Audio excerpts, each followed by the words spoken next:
Once upon a time there was a mother pig and her 3 piglets. 3 brothers are the same height. Round, pink, with the same funny tails. All summer the pigs played in the green grass, basked in the sun, basked in the puddles. But then autumn came. One day my mother said that it was time for them to think about winter. She asked them to build a big house. The younger brother said that winter is still far away. The middle brother said that he would build his own house when needed. And the older brother decided to build the house himself.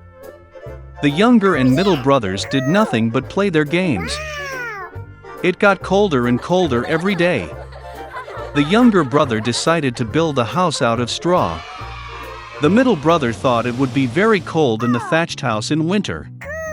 He decided to build a house from twigs and twigs. By the evening their housing was ready. They were very proud of themselves and could not get enough of their buildings. Now they were free and could do whatever they wanted. They decided to go to their older brother and see what kind of house he had built for himself. The older brother was busy building. He applied stones, kneaded clay and slowly built himself a reliable, durable home. The younger brothers found their older brother at work. They were very surprised at what kind of fortress he was building. The elder brother calmly continued to work. The younger and middle brothers began to joke and laugh at his house. They were so amused that their screeching echoed far across the lawn. The elder brother asked to be quiet because the wolf could hear them. The younger and middle brothers were amused even more. They decided that the older brother was just a coward. And the 2 brave brothers went for a walk. On the way, they sang and danced, and when they entered the forest, they made such a noise that they woke up the wolf who was sleeping under the pine tree. The disgruntled and hungry wolf went to the place where the screeching of 2 stupid pigs came from. The brothers walked merrily and talked about how easily they would deal with the wolf. And suddenly they saw a real living wolf. He was standing behind a large tree. He had very evil eyes and a huge toothy mouth. The brothers were so frightened that their thin tails trembled finely. The wolf prepared to jump. He snapped his teeth and blinked his right eye. The pigs suddenly came to their senses and, screeching across the forest, rushed to run away. Raising clouds of dust, they rushed each to his own house. The younger brother ran to his thatched hut and slammed the door in front of the wolf. The wolf growled and demanded to open the door. The younger brother, out of fear, could not utter a word. Then the wolf began to blow. The light roof instantly flew off the thatched hut. The wolf took a deep breath and blew a second time, and the thatch house flew in all directions. The wolf was delighted, snapped his teeth, and pounced on his younger brother. But the pig deftly dodged and ran. He ran to the house of the middle brother. The brothers managed to lock themselves up and looked at each other in dismay. The wolf got angry and began to blow. The house is slightly askew. The wolf blew a second, then a third, then a fourth time. But the house was still standing. The wolf took a deep breath and blew for the 5th time. The house shook and fell apart. Only one door stood for some time in the middle of the ruins. In horror, the piglets rushed to the house of their elder brother. The wolf ran after them. He was sure that this time the pigs would not run away from him. The piglets quickly rushed past the large apple tree without even hitting it. And the wolf did not have time to turn and hit the apple tree, which covered him with apples. One hard apple hit him between the eyes.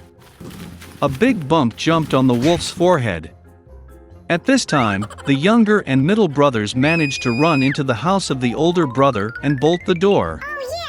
The wolf ran to the door, growled and demanded to open the door. The younger brothers were very scared and could not say anything in return. And the elder brother knew that he and his brothers had nothing to fear in a solid stone house. Then the wolf sucked in more air and blew as soon as he could. But no matter how much it blew, not a single stone moved. And then he looked up and noticed a large, wide chimney on the roof. He carefully climbed onto the roof and began to go down the pipe. The pigs heard a rustle. The elder brother immediately guessed what was the matter. He quickly rushed to the cauldron in which water was boiling and tore off the lid. The wolf went down the pipe and fell straight into the cauldron. His eyes widened to his forehead. The scalded wolf flew out with a wild roar and rushed into the forest. And the three little pigs looked after him and were glad that they had so cleverly taught the evil robber a lesson. From that time on, the brothers and their mother began to live together under one roof. Once upon a time there was an old miller who had 3 sons. When the miller died, he left his sons a mill, a donkey, and a cat.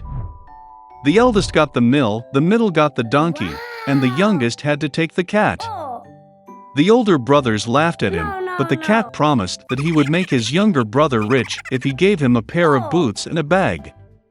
The owner was surprised, but fulfilled the cat's request. The cat immediately pulled on his boots on his hind legs, poured oats into the sack, threw it over his shoulders, and went hunting. In the forest, he opened the bag, threw it on the ground, and hid himself in the thickets. He didn't have to wait long. A curious hare galloped to the sack and climbed into it to feast on oats. And the cat was just waiting for that. He jumped out of the thicket, tightened the sack, lifted it on his shoulders, and went to the royal castle. The king of that country was a great lover of good food. The cat bowed deeply to him, handed the hare, and said that it was a gift from his master, the Marquis de Carabas. The king was pleasantly surprised by this surprise. The cat bowed like a real nobleman and hit the road. Goodbye. The next day he went hunting with the sack again. This time he managed to catch 2 fat partridges. The king was delighted to see another pleasant gift. For several weeks in a row, the cat continued to wear partridges and hares to the king. But he did not say anything about this to his hungry and emaciated owner. Once the cat saw a princess in the palace. She was very beautiful. The cat realized that she would be a wonderful wife for his master. And so the king wanted to finally meet the Marquis. The cat replied that they could find him tomorrow for a walk where the mills were. And he himself ran at full speed to the mill.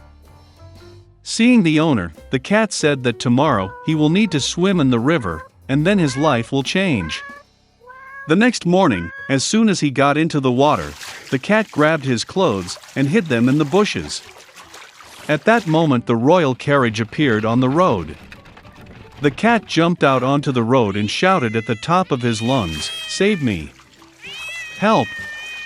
The Marquis de Carabas is drowning!"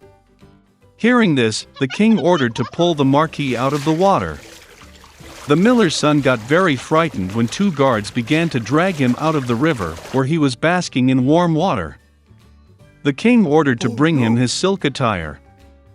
The miller's son initially refused, but he liked the gold-embroidered clothes so much that he gladly put on the royal outfit. The king invited him to the carriage, where the beautiful princess was sitting.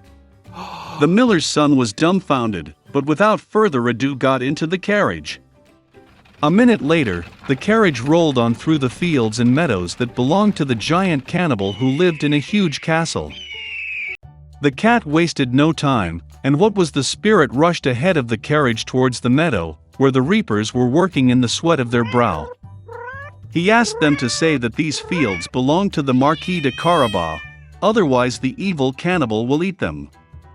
Before the astonished reapers could reply, the king's carriage pulled up. And when the king asked whose meadows they were, they answered in a friendly chorus that these fields belonged to the Marquis de Carabas.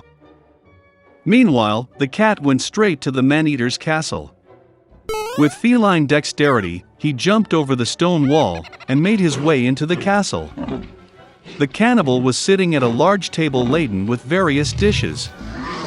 Seeing the Puss in Boots, he was greatly surprised at such impudence. The cat began to tease the giant and said that he could not turn into a lion. Before the cat had time to utter these words, the cannibal turned into a huge lion with a shaggy mane. The cat's soul went into his boots from fear, but he overcame it and said that the cannibal could never turn into a mouse. The terrible lion disappeared, and a small mouse appeared in its place. And that was all the cat needed. In the blink of an eye he caught up with the mouse, caught it and ate it. At this very time, the royal carriage drove into the castle courtyard. Opening the carriage doors, the cat bowed politely and said that he was glad to see everyone in the castle of the Marquis de Carabas. It is difficult to say who was more numb from amazement at these words, the king or the miller's son, who already did not understand anything at all. The cat took the guests to the table. At the end of the dinner, the king, having eaten to the fullest, said that the Marquis was indeed a very worthy man, therefore he would gladly give his daughter to wife. The princess was happy, young, handsome, and besides, she really liked the rich Marquis. Soon they played a wedding. So the miller's son married a princess and became a prince. All of them lived happily ever after, especially the cat, who proudly paced the palace in high boots.